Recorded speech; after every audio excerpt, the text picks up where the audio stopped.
Bonjour, aujourd'hui dans cette capsule, je vous présente une autre astuce en lien avec Outlook qui peut être grandement utile pour des gestionnaires scolaires quand vient le temps de partager un courriel contenant des données sensibles.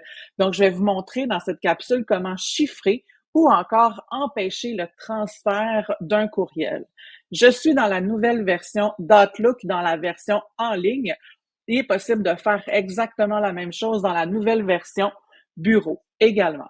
Alors, je commence tout d'abord par composer un nouveau message et ensuite, vous voyez qu'il y a le menu options en haut et vous avez le cadenas. Donc, c'est ici qu'on peut activer le chiffrement et je vais mettre la version classique du ruban ici pour vous faire la démonstration.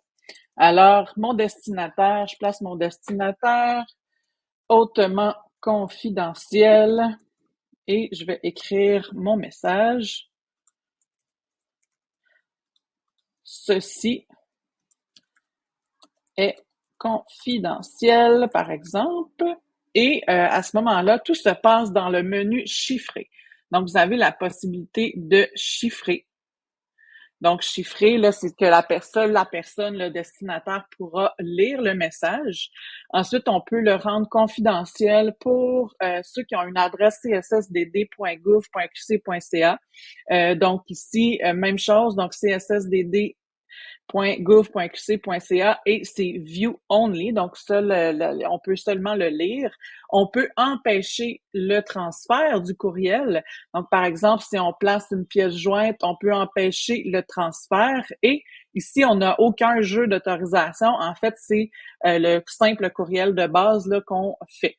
Donc, on fait chiffrer. Et là, à ce moment-là, je peux faire envoyer mon message et seuls les destinataires seront en mesure de lire mon courriel.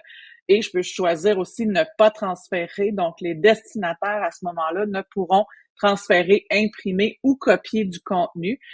Donc, ça peut être une façon aussi de pouvoir partager des documents, en fait, des données sensibles par courriel. Je vous souhaite une belle journée. Au revoir.